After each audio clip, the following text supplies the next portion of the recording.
Paranoia is an experience that I think every Half-Life fan should experience at least once. While I personally think it's one of the most memorable mods I've played, it does have some issues here and there that leaves the overall experience somewhat lacking. While from the surface it might feel like a run-of-the-mill action shooter type of mods, I think the horror aspect of this mod is outstanding for the most part. The mod can be split into three parts: military, horror, then again military. So let's get started. The story kicks off in a military training base. We're playing as Major Alexander Kalashnikov. I'm not joking, that's his actual last name. The mod uses real-life images as textures in the maps, and I think that's the major thing that gives the mod its personality. While Half-Life and most other mods use more stylized textures, the realistic texture usage here gives it a more drab and depressing sort of feel. But the face textures have not aged well at all. The military base is very nicely designed, where it sort of feels like an actual place with the soldiers and the military personnel going on about their day and duties. My only gripe with this section is that it runs on for a bit too much. Like, I know all of it makes sense, like visiting the medical ward, the warehouse, and so on, but all of this walking in between just gets tiring after a few minutes. Especially since the mod isn't in English, it's hard to navigate around since you don't know what the sign says. Anyway, there's a nurse that tells us about the medkits and how to use them. The warehouse officer tells us about the blast shield to cover our face from oncoming bullets. The basement officer gives us a gas mask, and the gun range is pretty much self-explanatory.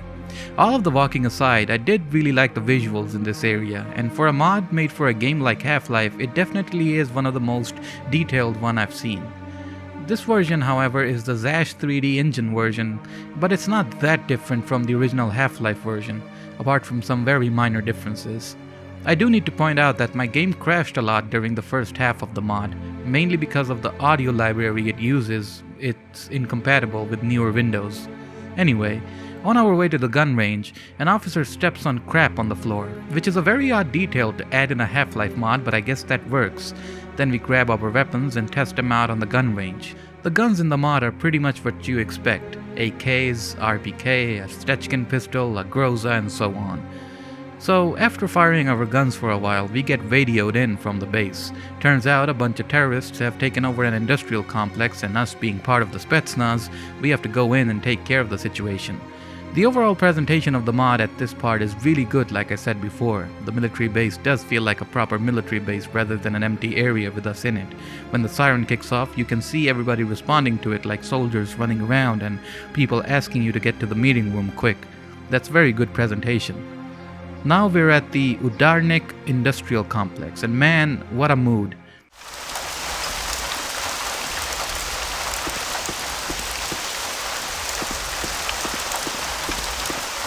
Я открою эту дверь. Прикройте меня.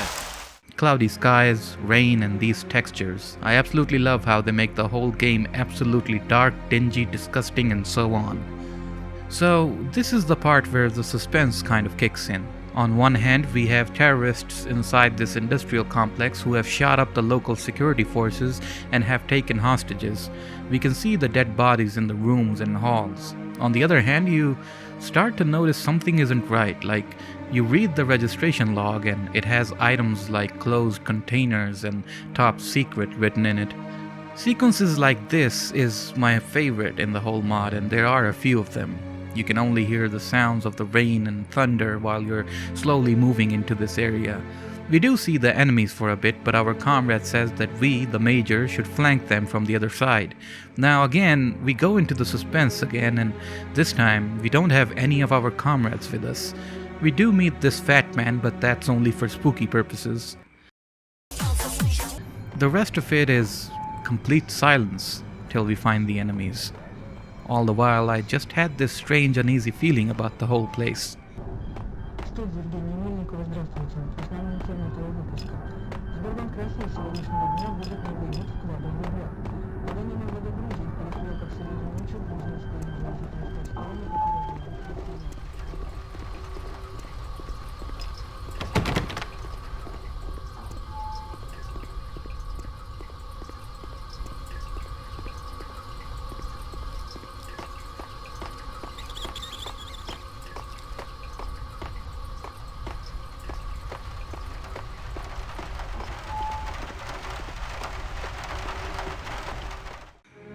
The sound of the gunfire breaks the suspense as we come face to face with the terrorists. The gunplay in the mod is alright, nothing too special. I feel like the enemies are way too spongy and the use of ADS is required most of the time for the shots to hit. The way the encounters play out are sometimes pretty cool, where you can get ambushed or the enemy is well hidden behind cover, but other times the AI just craps itself and this happens.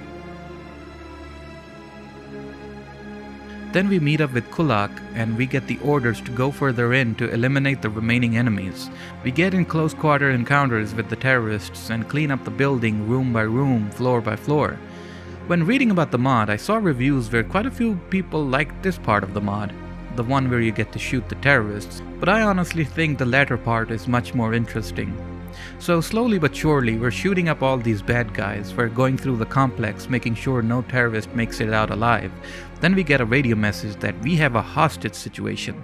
Now, I really liked how eerie this part gets as well. Rather than us heading into the building to save the hostages, the team decides they will do it, and we provide cover with the Val rifle. So we do that. As the comrades rush in, we see enemies pop up from the corners and we take them out quickly. It's adrenaline rushing, it's chaotic, there's gunfire, you got enemies on the outside while the building across has its own thing going on. But after a while, it all goes quiet. Nobody moves. So we go in to check it out and all the hostages are okay. The terrorists? Not so much. I don't know why, but this part kinda hit me in a strange way. So one of the hostages says that the terrorists are further going into the complex through Gate 7 and that's where we have to go as well. We meet up with Kulak and another dude to head into some sort of strange abandoned facility. Something that's not part of Udaric. Something that's more sinister. We're actually in fact inside Krot 1. Also, this part is the only part where we have to use the gas mask in the whole game, so the gas mask is very underutilized.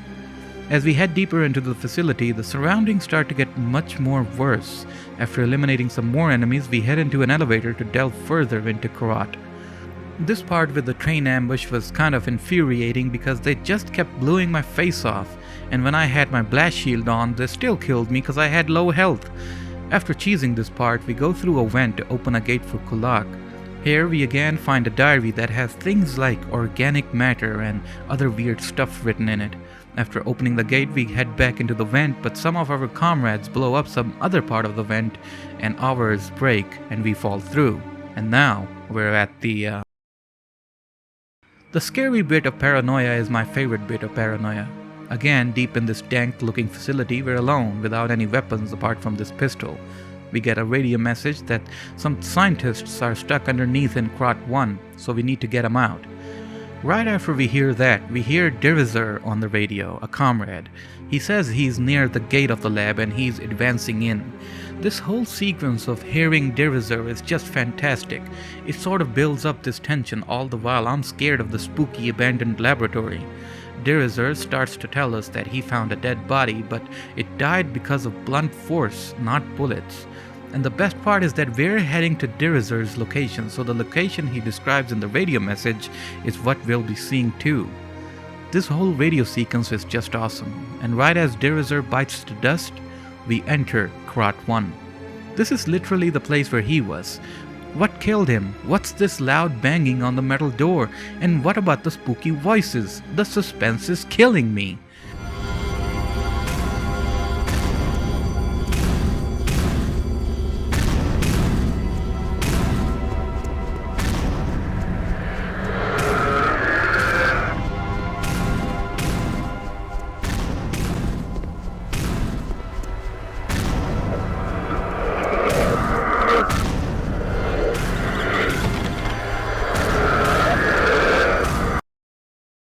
But then, this was the climax.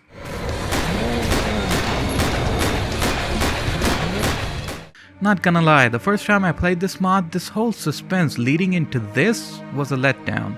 Plus the rock music just doesn't help. The mod has loads of other monsters that genuinely look disturbing, but rather than introducing any one of them, these zombies just feel underwhelming. And because they're spongy as hell, the pistol runs out of bullets, so you have to do this.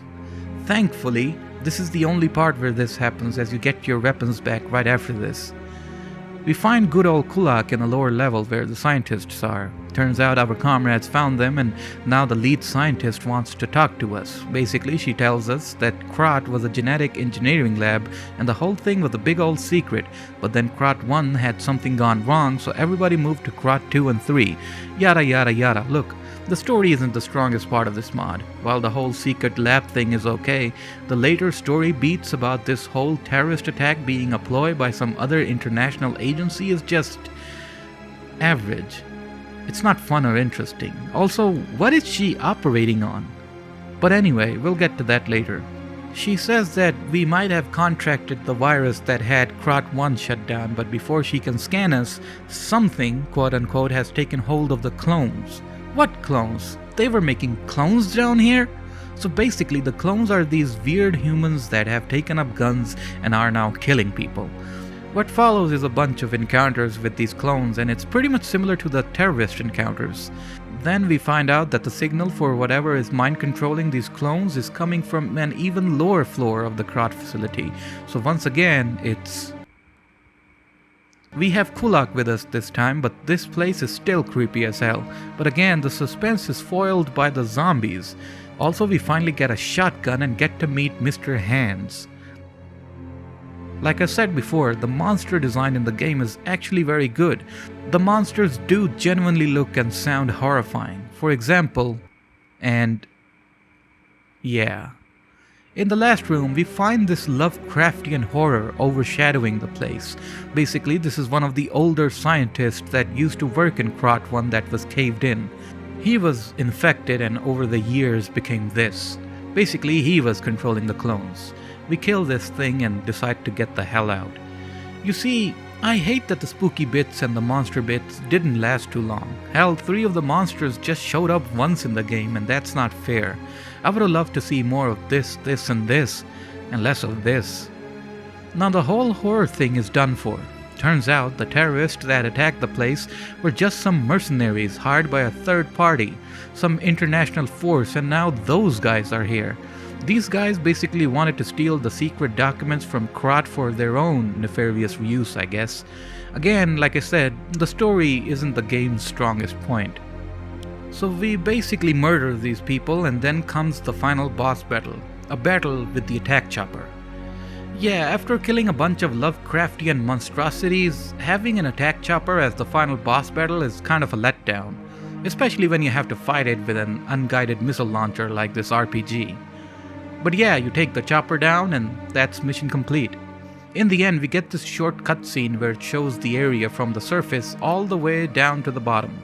And at the bottom, you see that the head scientist from before, trapped in a room about to die. I mean, did the soldiers forget about her? Didn't they evacuate everybody and the mission objective was to save everybody?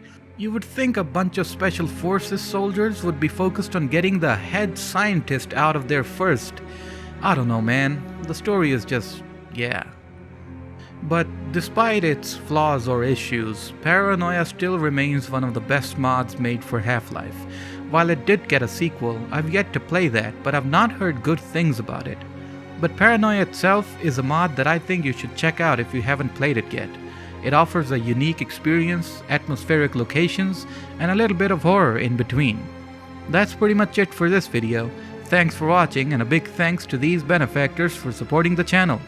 Shepard, TTG, Soda Amazing, Robocop, Noel, Nobody Important, Franco Sanlehi, Chimsborger, Justin Imbergriff, Taiwanesium, Unusual, Tedasaur, Otakan Nachos, T-Boy301, Lambdre, Decoder Mapping, Skyclad, Roadkill, Quiltman, Anose98, Walter, Taylor, Hobgobbies, NoClick, Geote, Fisher Grice, Hawkusult, Mistress Paban, Jelen, A Normal Street Lamp, TRR Droid, and Bipolit.